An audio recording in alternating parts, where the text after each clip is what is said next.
Hey folks, this is Rabble Rousing Rich Bergeron. Ladies and gentlemen, the Tornado Tony Penick. And Psychic Tom Petty with his crystal ball ready to go. I wanted to... Well, guys, let's talk about the latest, greatest, undefeated champion of all time. Has never been beaten. That's Father Time. Yes, Father Time gained another victory last week. You know, to me, that fight looked like it was two different weight divisions when they got in there. Ugas looked huge compared to Manny. And I knew Manny's lateral movement had to be there. And I think it was good, but it wasn't great. You know? And I mean, by the middle of the fight, I kept thinking, wow, you know, Manny's got to do something different. And we just didn't see it. Yeah, we just didn't see it. I didn't actually see the fight. I saw the undercard action, some of it, especially Ryan's fight there. It was unfortunate he lost too. I was out. Manny, yes. I had an event Saturday afternoon and the evening, so I didn't have a chance to see any fights. But I saw the aftermath, and Manny is pretty busted up right now. His eyes swollen shut, and I know his wife was like a big proponent of him quitting. And has been kind of nagging him about it, as wives would do. But this time, I think for good reason, she's been on him. And well, you heard what he just came out with. He just said that Ugas was the easiest opponent he ever fought, but he had a leg cramp. Now, you know, man, you're better than that. Why would you say that? A leg cramp, like after the Mayweather fight, he had a shoulder issue. Now you got to start wondering. I mean, excuses are like livers. Everybody has them, but you know, that was just I thought that was really uncalled for because he seemed very gracious at the interview. I mean, it was kind of a sad situation, but you can't argue about who won. And you know, Manny didn't make excuses Saturday night, but then on Monday he started this whole thing about leg cramp or something. Well, wow, I don't know. I don't know what to say about that. Yeah, it's unfortunate that not only did he lose so badly, but he just seems like he still wants to make it look like he can hang with these guys. I've always been a critic of the two hands down approach. You know, if you're not Floyd Mayweather, you're not doing the up jab with a shoulder roll. It's very hard to be defensive effectively with a two hands down approach, storming in with your chin sticking out. And Manny does that way too much. And a guy like Ugas, who ended up getting a couple bruises of his own in this fight, but he will just sit there and tear you apart when you do that. And he will make you pay for bad defense. And he did. It was a beautiful fight. But yeah, it's unfortunate Manny can't see. He's got much more value outside of the ring right now than inside. He has no shame in walking away right now. You don't have to have a tomato can put in front of him for his last fight that he can demolish and raise his hands. I mean, sometimes it's better if you go out on a loss against one of the best in the world and say, well, you know, that's why I quit, because I couldn't really get the job done against the best. So I feel like I'm at the level of I should be the best in the world, and if I can't do it anymore against another guy who's supposed to be the best, then I shouldn't be doing it. You know, sometimes I think it's better for him to do, or any fighter to do that, go out after a war, than go out just over a pushover that they throw together at the last minute because they want you to retire on a good note. Because that's meaningless. I mean, this was a fight where I think a lot of people are kind of anticipating Manny to retire, and they're already putting out tributes, but he hasn't even said he will. So he should take the hint. But hey, I mean, I cannot understand, because I have not had a career like he has, the fear of letting go of that, and walking away on something where you felt like you could have been better, which is apparently his excuse now, because he had this injury, cramp. Anyway, Ryan Kilsweski had a bad fight. Boy, Frank Martin looked tactically genius and on the verge of knocking out Kilsweski.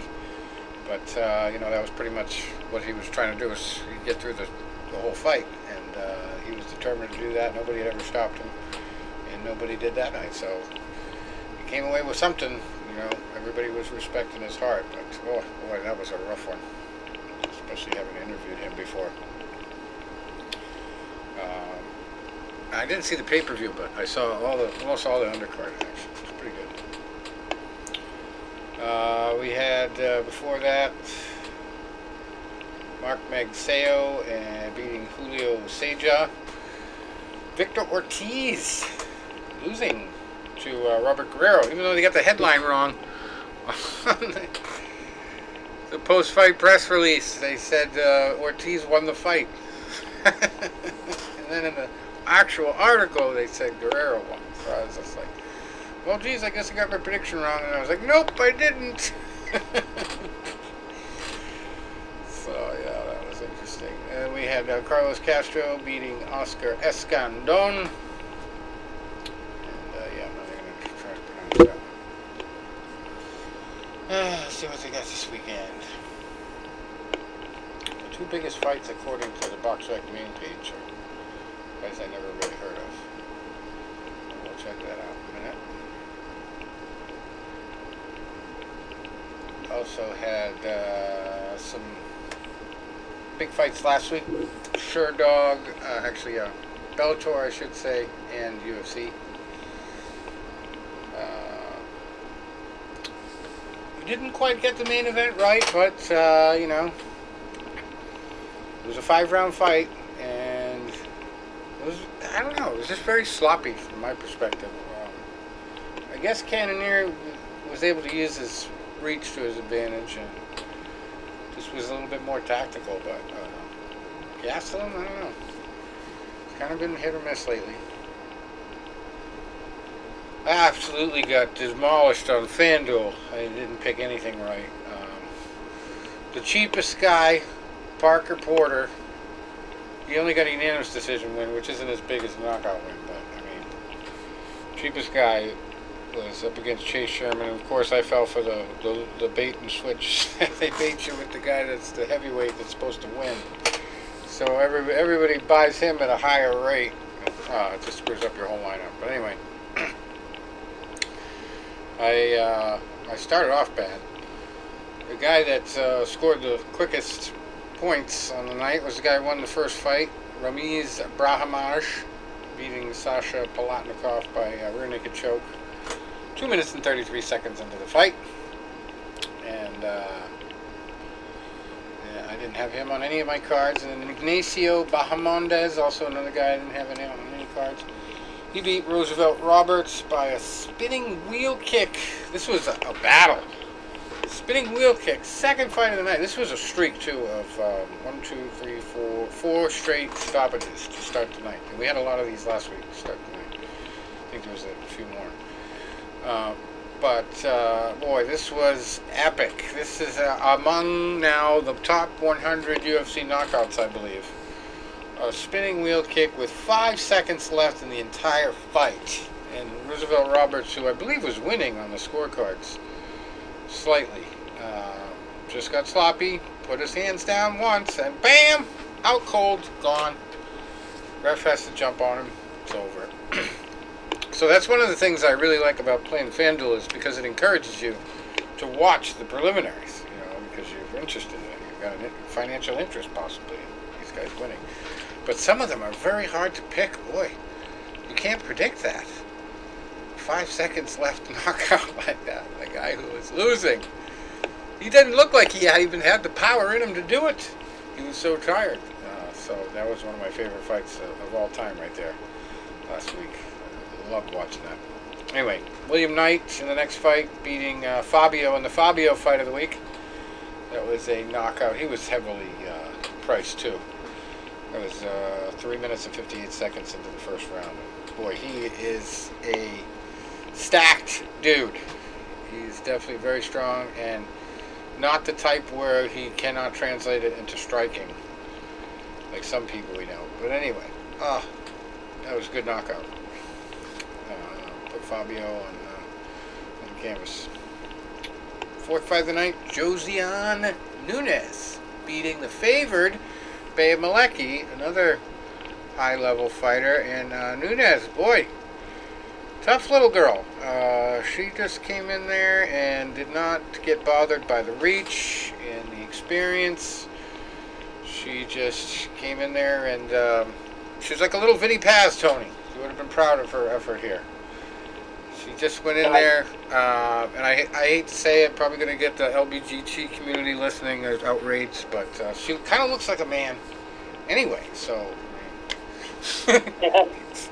she might do well fighting at the, oh man, just a little Vinnie Paz, that's all I can say. She just swarmed Bea Malecki, took advantage of the right opportunities, made the right counters, and she knocked, again, with just a few seconds left in a round this time, but it was the first round, knockout Bea Malecki.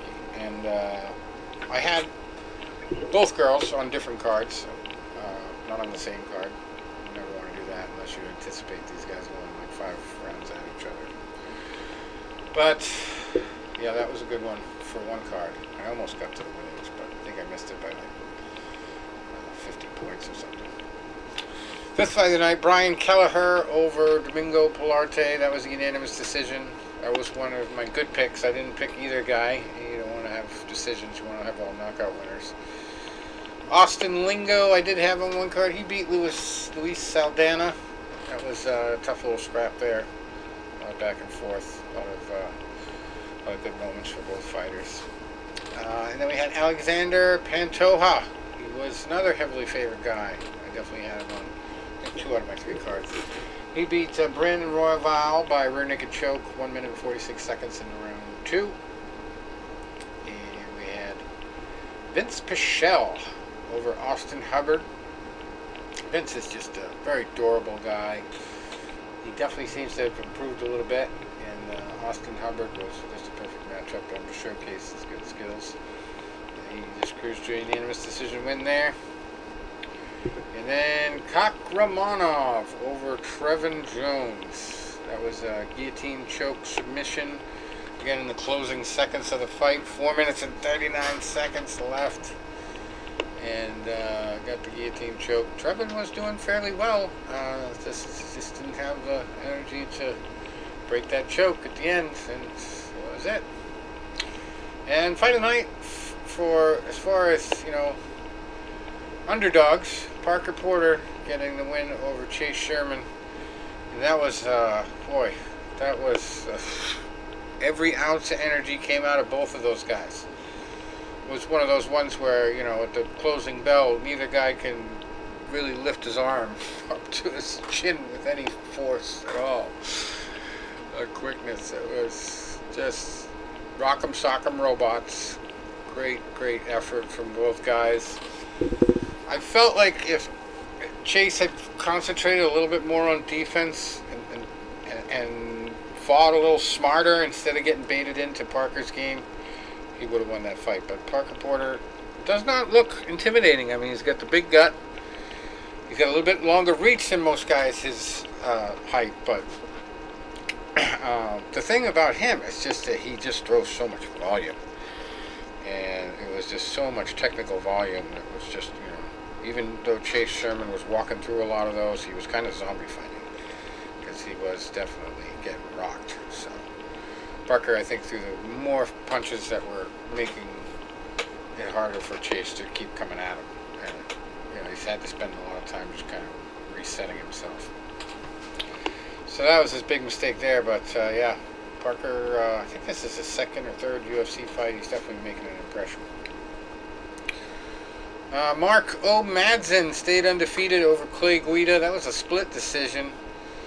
And it was just doing what Clay does, and just trying to be crafty, but didn't really work out. Madsen is just such a unique fighter, and was able to impose a little bit of his will enough to get the split. Then we had Jared Cannonier pretty much taking control of the Kelvin Gastelum fight there. Went all 5 rounds. Really wasn't one I was closely interested in. It kind of had me just kind of faded away. But from what I watched, I wasn't really that impressed with Jared Cannonier. I was more disappointed with Kelvin Gastelum. Just didn't seem like he was up for it. I just caught the end of it after the Pacquiao fight. And just what I seen, it was like Kellen just could not get in gear. Right. And we had the big Bellator fight last week. The guy I like to criticize, who has all the physique and none of the striking and crazy capability you think that would match that physique, but actually, for a main event fight, he did pretty well the other night. Talk about last second. This is literally a last second rear naked choke to end the second round. Czech Congo over Sergey Karatanov, and talk about zombie fighting. Boy, Sergey was just Mr. Iron Chin. Czech Congo, I don't know how hard he hits, but he's just so bad at striking. Some of his punches just look like they're not even doing anything. But Sergey's just a tough Russian dude, and he just kept coming forward like you wouldn't believe. And he was getting clocked, but just still slugging. And he had Czech in trouble a couple times, but turned out Czech actually has some submission skills too, so he ended up getting a rear naked choke, and I don't think he knew how much time was left. Sergey just tapped on the mat with 1 second left in the round, so it was done. But who knows? A third round could have gone either way. Sergey could have gotten the breath of fresh air that he needed between rounds, and the corner could have told him to keep his hands up and stop walking in with his chin out in Congo's face, or Congo could have just buckled down and figured out he's too tired to win this fight. Could have gone the same way, but I thought that was very unexpected. I thought Congo looked a little bit better, but it's just styles make fights. This guy just basically dared him to knock him out, and Congo was smart. He used what limited striking ability he had and made the most of it, and then as soon as it got to the ground, knowing that this guy was going to get back up, if he didn't choke him out, he choked him out. So it's vintage Czech Congo. If he's going to win, it ain't going to be pretty, but sometimes he's going to win. But that was kind of a fun fight for Bellator, being a main event. They had a fight in South Dakota, believe it or not. Sioux Falls, South Dakota. I don't know what the COVID situation is like there, but I imagine it's pretty low. So we don't hear about places like that. Co-main event, Logan Storley beating Dante Shiro by split decision. And we had a TKO in the second fight there, or seventh fight, I should say. Marcelo Gome over Billy Swanson. Just 3 seconds left in the first round. That was a TKO from punches. Before that, Jornell Lugo over Keith Lee by rear naked choke at the end of the first round.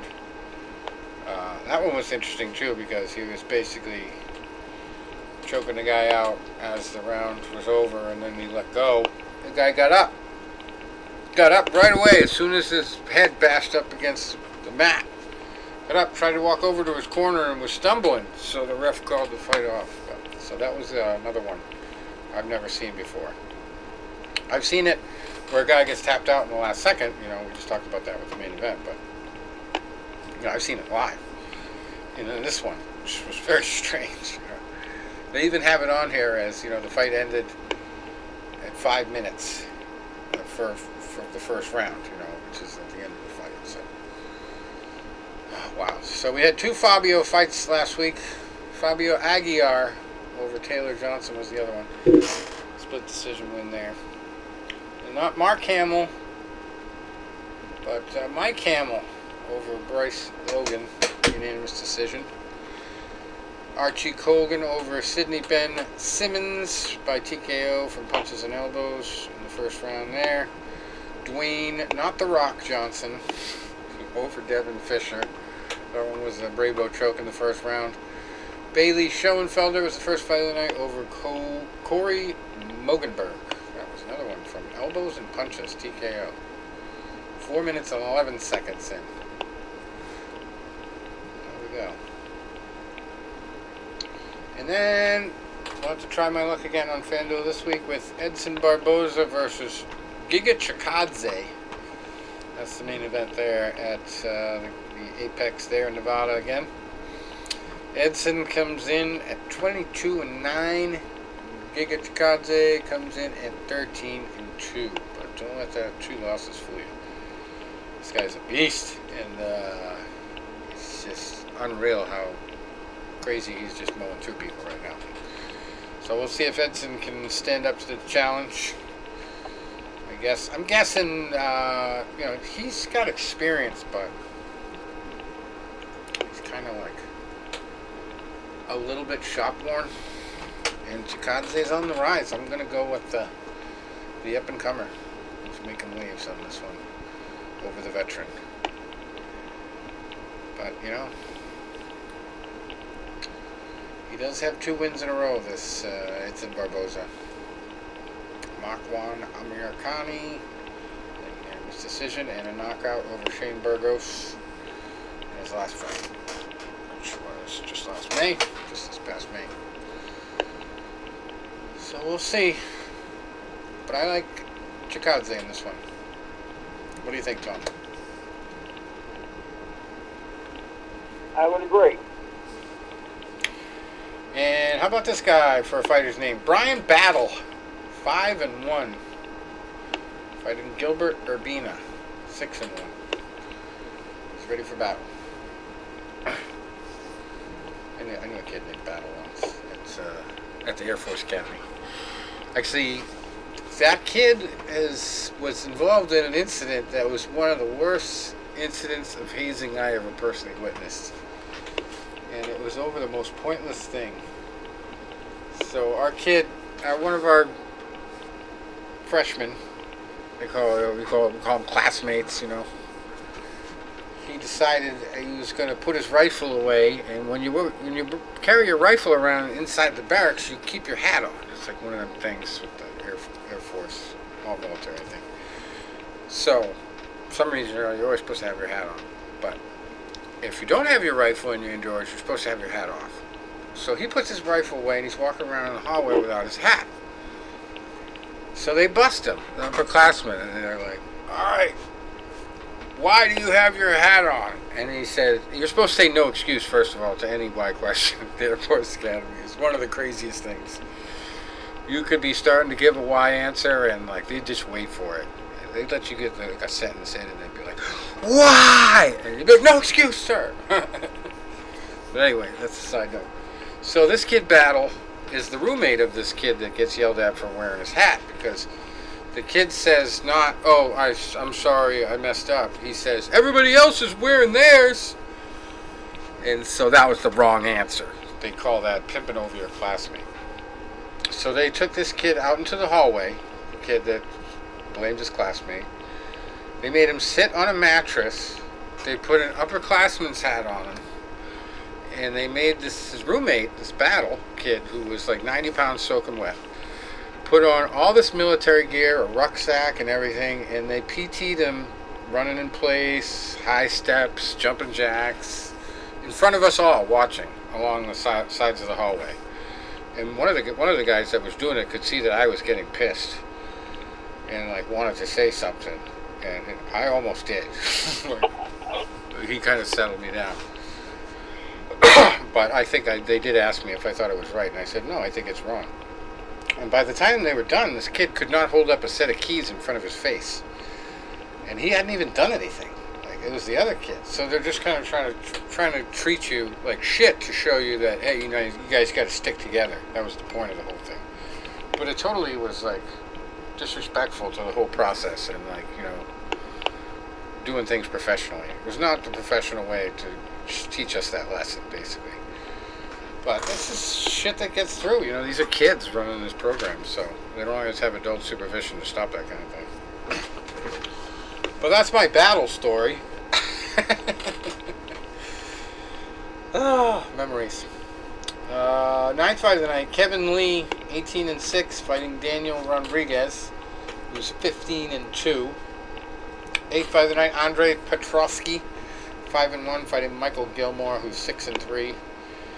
And seventh fight of the night, Makhmud Muradov, who's 25-6, fighting Gerald Mearshart, who is 32-14. Alessio Di Chirico fighting Abdul Razak Al Hassan. Chirico 13-5. Hassan is 10-4. And our former guest fighting the guy with the non-intimidating name, even though he kind of has a non-intimidating nickname, Smiling Sam Alvey, coming in at 33-15 with one draw. And he's fighting Wellington Turman, who is 16-5. You gotta fight that Wellington dude. Yeah. Sounds like a guy who goes to a private school somewhere with his daddy's money. Wellington. Oh, probably gonna track me down now and kick my ass.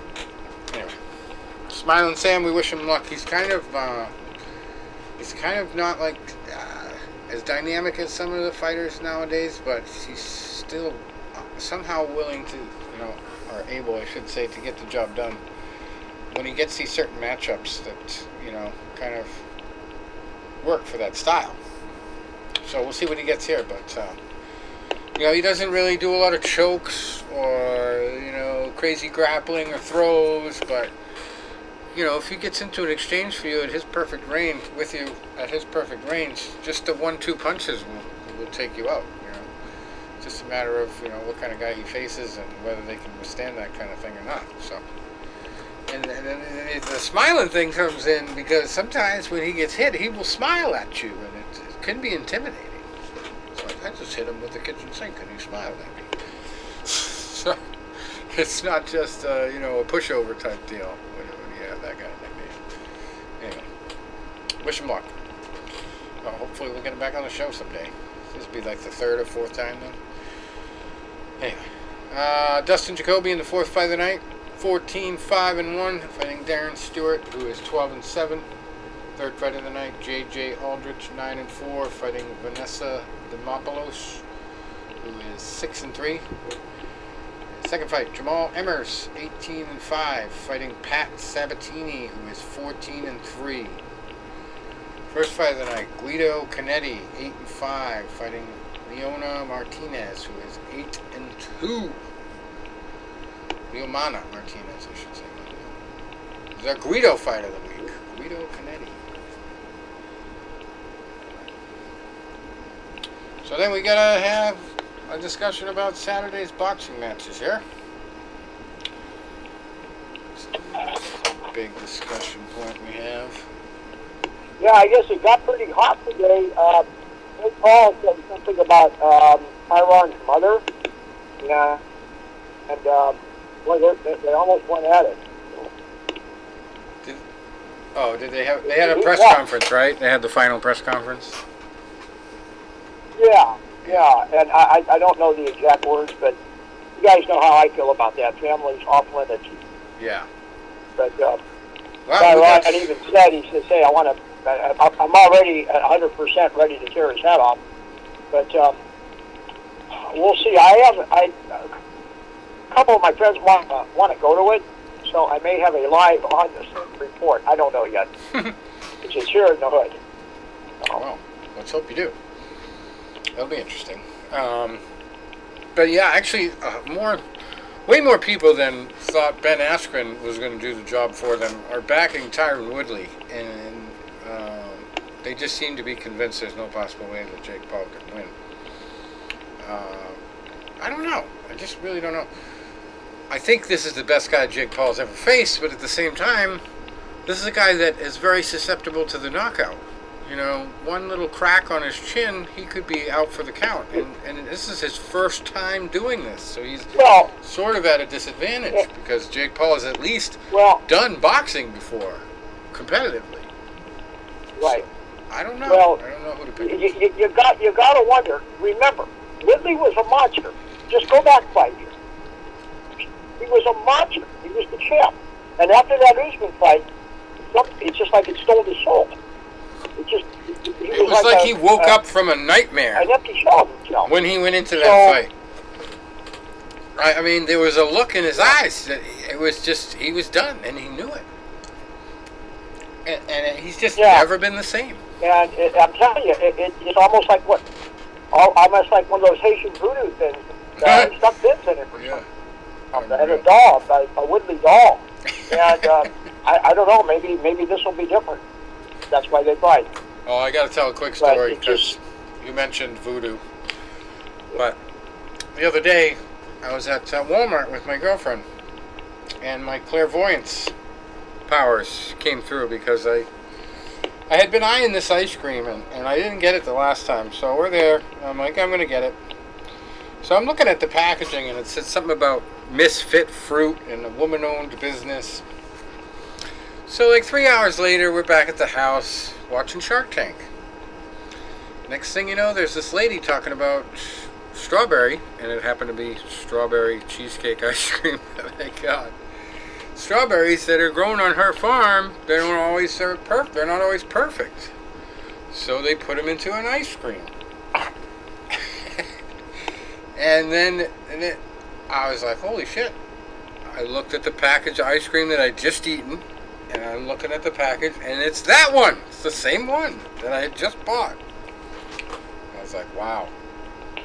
But it was an interesting story. And like all the sharks were like, no, ice cream's too risky. But this lady wanted a deal so bad, like it looked like she was going to cry. So the woman, Lori, who has all the deals with Walmart, was the one that made the deal. So pretty much, it was guaranteed she was going to get some shelf space with her. So it was a great idea too. And it was good ice cream. But yeah, that was kind of funny. I had a vision.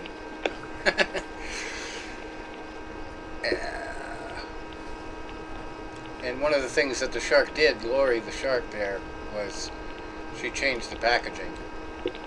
And my girlfriend was watching it, and she's like, I like the packaging that she had already.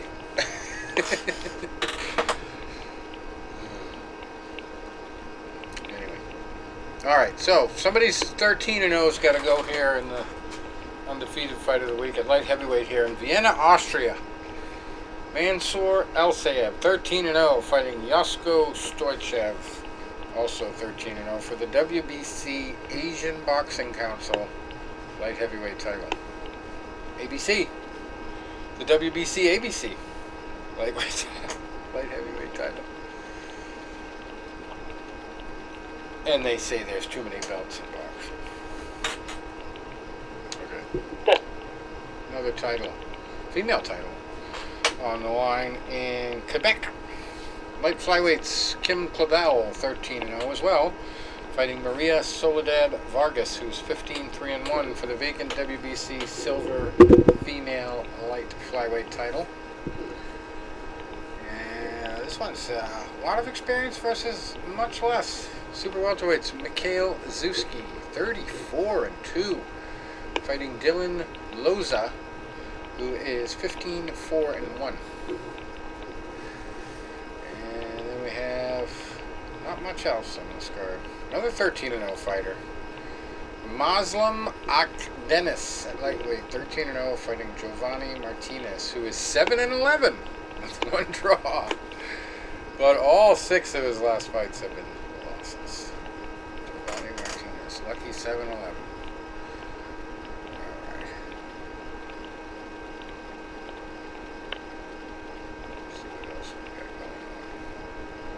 Fights on the front page. Ooh, here's our mismatch of the week. Guaranteed right here. Comes to us from Germany, and it's the main event. Yikes, this is a ridiculous card. There's 2 co-mains for the mismatch of the week. We got Mario Jasmine at 21-0. This is a grotesque mismatch. 21-0. I don't know how many knockouts, but he is fighting Frane Radnick, who has 11 wins and 24 losses. Yeah, I'm sure that will be very competitive. Not much, actually. Well, then we have 13-1. No 13-0, but 13-1. David Wilkin at heavyweight, fighting Martin Stensky, who is a, wait for it, 3-46 fighter. 46 losses. Looking for number 47. Okay, not quite Jesus, but we have a fighter with 4 names. Carlos Josue Angeles Toledo, 2-0, fighting an 0-2 fighter. That's not that special. But here's one might make you wonder. Joseph Haloub. He is 5-111 with 1 draw. Wow. 117 fights and 1 draw. And 5 victories. He's fighting Stepan Horvath, who is going to step on him, I believe. He's 18-6, 5-111. Well, wow.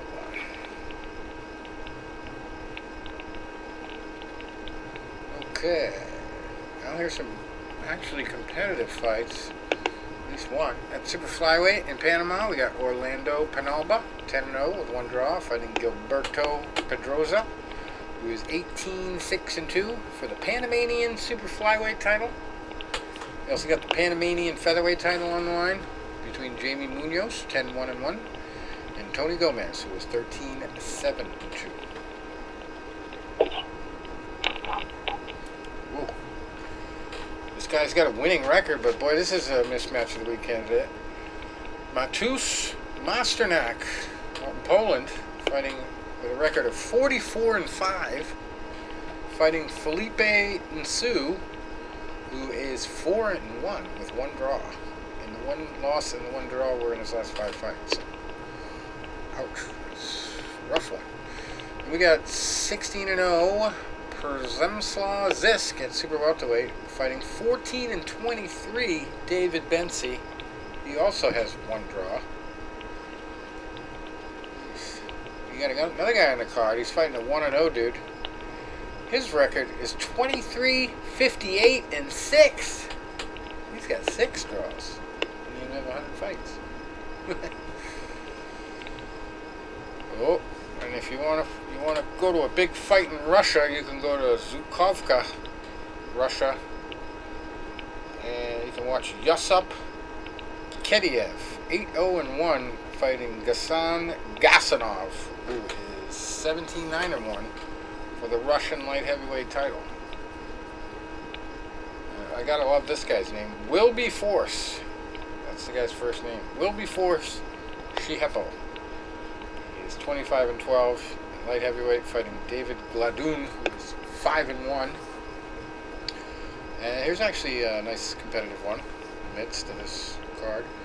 Aslanbek Kozayev, he is 33-3-1, fighting Viktor Plotnikov, who is 33-12. But all 6 of his last fights have been losses. So I'm guessing Aslanbek is the favorite there. And how's this for a record? Saeed Mbelwa, who is 47-31 with 5 draws, fighting Nikita Salonen, who is 3-1-1. Ouch, there's some bad opponent records on here. There's a guy who's 9-41 with one draw, fighting a 12-0 fighter. And then way down on the bottom, the first fight of the night is a 2-0 Narek Tarverdian, fighting Ravil Makhmadiyarov, who is 12-62-2. 12 wins, 62 losses. But believe it or not, he's actually won 1 fight in his last 6. Somebody has fallen to that dude recently. Alright, what else we got? Oh, of course, we got fights in the UK. Here's another somebody's always got to go fight. Akeem Ennis Brown, 14-0, fighting Sam Maxwell, who's 15-0. That's for Commonwealth Super Lightweight title and the BBBFC British Super Lightweight title. And we got Woodstock in England. Leon Woodstock, who is 12-2, fighting Anthony Casace, who's 18-1. That's at super featherweight. It's for the WBOC British super featherweight title. And super flies, Ijaz Ahmed, 8-2, fighting Qais Kademi, who's 8-1. That's for the vacant BBBFC British flyweight title. And light heavyweight, there's a interesting fight. Anthony Yard, 20-2, fighting Alex Theron, who is 23-5.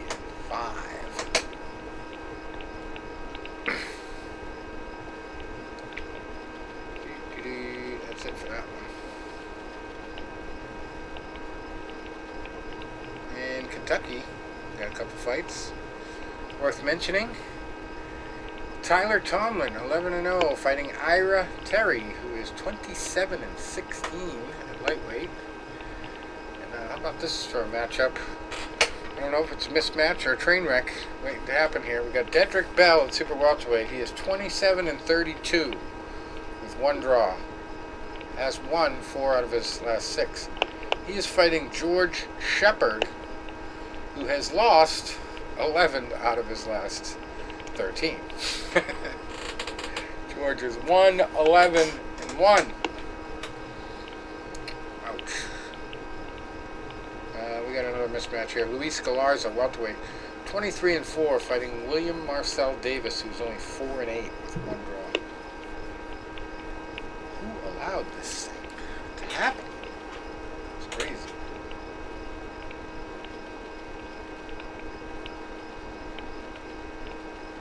Not much else going on. That's about it. Around the world in 80 seconds there. But yeah, where's the Woodley fight? I guess they don't have that listed on here. Is that this weekend? Tom? The Woodley fight this weekend? What? Is the Woodley fight on Sunday? Sunday night. When is it? Sunday night. Sunday night. Okay, that's why. Sunday night. Right, Sunday night. So, he said, I've got a couple friends that want to go as well. Call me Saturday. We'll see what's going on. Actually, call me Sunday afternoon. And so I may be giving you guys a live from the scene. Of course, I'm tempted just to watch it at home. It's a little more convenient. But something about the live atmosphere. You guys know what I mean. So let's go to Sunday, because I'm sure there's some good supporting fights we need to talk about. Here's an interesting one for a title. Malik Zinad, this is over in Belgium on Sunday. Malik Zinad, undefeated at 17-0, fighting Almir Skrijelj. Well, that's a tough one. Skrijelj, actually. There's an R in there. He is 13-2. 13-2 versus 17-0. That's actually not a bad fight. For the vacant World Boxing Council Mediterranean light heavyweight title. No, nothing too great on the rest of that card. Boy, a lot of opponents fighting this weekend. You got a guy who's 6-28, 12-48 on one card. Okay. Here's the undercard of the Tyron Woodley fight. The co-main event there is another former guest of ours. Good thing we went and checked on this, because I would have forgotten. But definitely going to be looking forward to being able to see this fight. Amanda Serrano, 40 wins, just one loss, one draw, fighting Yamileth Mercado, who's 18-2. And Amanda has made the transition to MMA as well, and is doing really well with that. So it's just going to be very interesting to see her go back and forth. She's going to be like, she picks up another sport, she's going to be like, what's his name there? Bo. What's that guy's name? Oh, I'm drawing a blank. Bo Jackson, right? Did him like 3 different sports. Anyway, yeah. So this one's for 3 titles. WBC World Female Featherweight title, WBO World Female Featherweight title, and the IBO World Female Featherweight title. And we got Baranchik also on the card. Ivan Baranchik, 20-2, fighting Montana Love, who is 15-0-1. In heavyweights, Daniel Dubois, 16-1, fighting Joe Cusimano, who's 19-3. And here's another somebody who's got to go fight. Charles Conwell, 15-0, fighting Juan Carlos Rubio, who is 18-0. Also, very interesting is this fight here with Tommy Fury being on this card. Tommy Fury, 6-0. He is little brother, half brother. I think he's half brother of Tommy Fury. Half brother. Yeah. So he's a heavyweight too, big boy.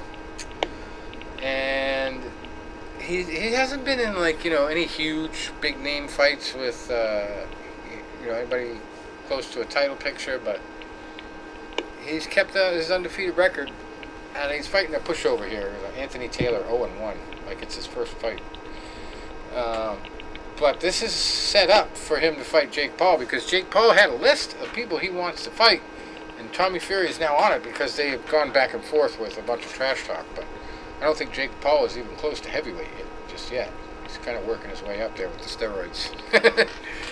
Because that's legal, by the way, for this fight, supposedly. They're legally allowed to use steroids for this.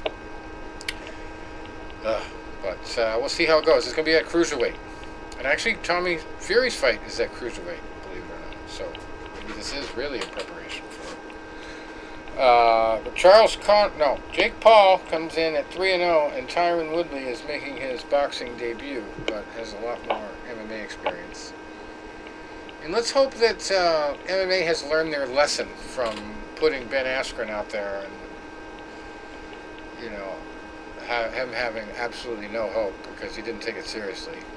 It does seem like Tyron Woodley is taking it very seriously, is very motivated, and, does have kind of the whole sport on his shoulders coming in here, mixed martial arts. Like, he really wants to prove something for everybody. And everybody in MMA wants him to do it. But Jake Paul is easy to hate, but he's not that easy to beat because he picks the right people. He's like, I hate to say he's like Floyd Mayweather in any category, ever, but he is like Floyd Mayweather as far as his business sense when he comes up with a plan and he follows through. Point. And Canelo, to a he's very smart about who he picks. Yeah, even Canelo to a lesser extent. He knows a guy like Woodley's shorter.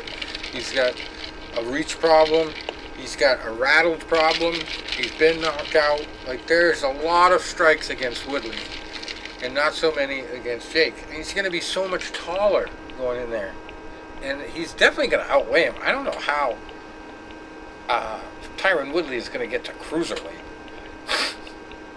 without sacrificing some speed, which he's going to need to get inside. I don't know. Maybe the steroids that he'll be taking will help that process. We don't know. I mean, I would think that if he was going to decide to go against steroids, he might put out a press release about that. See, I'm going to do this the clean way. Anyway, so we'll be talking about that next week, I'm sure, and hopefully the situation in Afghanistan will be all done. Everything will be patched up, and we'll be out of there. You simply hope. And we'll get to watch the Taliban fight ISIS and Al Qaeda for control of the madness that's left over. And here's where I'm kind of lost. When I was reading an article today that this ISIS-L or whatever it is the sworn enemy of the Taliban. ISIS-K. ISIS-K. Yeah. Okay. The sworn enemy of the Taliban. Now, didn't ISIS derive from Al Qaeda, and wasn't Al Qaeda for years protected by the Taliban? Pretty much. But Al Qaeda is like people that were in Afghanistan during the Russian times. Like Al Qaeda, the core of Al Qaeda comes from people that used to work with us, with the CIA and Bin Laden and all that, against the Russians. So, like the Taliban and everything like that, that's kind of branched off from them. They're tight because they're from Afghanistan, and they fought for Afghanistan, the original people in Al Qaeda, and Taliban. They both were like trying to control Afghanistan at one different time or another. And then ISIS comes in, just gathering people from all over the freaking world and trying to claim Afghanistan as their own. So I'm pretty sure that's where the beef comes from. Because ISIS literally will hire anybody. Yeah. You know, like they had people leaving the United States to go there and fight for ISIS. I just remember 20 years ago, you know, saying to the Taliban after 9/11, saying, you're harboring these guys, and we're going to come in there and we're going to eliminate you if you don't give them up. The Taliban didn't do it, then we wiped them. We wiped them out pretty bad, and then it was just those people, it's like as my dad would always say, they basically shit in their drinking water. As my other friend says, they're third world monkeys. They were wading in the sewage. So it's like they're still doing it outside the base. Walking around in sewage channels. Here's one of the great points, we'll always say about that. Like the other year when we were training a lot of those fighters in Iraq and Afghanistan to help us and work with us, they would be on our side until like they confront whatever, and these other people were like, well, by fighting us, you're going against Allah, and they would turn right on us because they pulled that religion part on. Well, the other thing too is the Taliban's level of extremism is like a 7 compared to the Taliban, which is like a 10. Like the Taliban will come in and like kill you and your family for helping the United States, but the ISIS people will come in and cut everybody's head off, whether they support the United States or not. So that's kind of the difference, I think. It's like one is way more extreme than the other, even though they're both like extreme, and they're not going to mesh well with a country that's just been moderated by the United States being there for 20 years. So it's just going to be fighting in the streets. And Rich, what you just said is great. Bombs. You made a great point. Let's get our people out of there, and let them annihilate themselves. Unfortunately, it's going to be with our weapons, though. We just hope they don't end up using them against us. I'm thinking they're probably, because they're going to be shut off by the rest of the world, they're probably going to start selling all that shit to Russia, Iran. Probably. Whoever hates us. China will probably buy a shitload of it. I mean, who the fuck is going to learn how to fly a Black Hawk helicopter in the Taliban? They got like 7 of them. 9 of them, I think. Anyway. That's for another Fight News Unlimited show. Afghanistan. Alright, guys. Till next week. Let's hope I come back as a $10,000 winner for FanDuel. All right. Sounds good. Adios.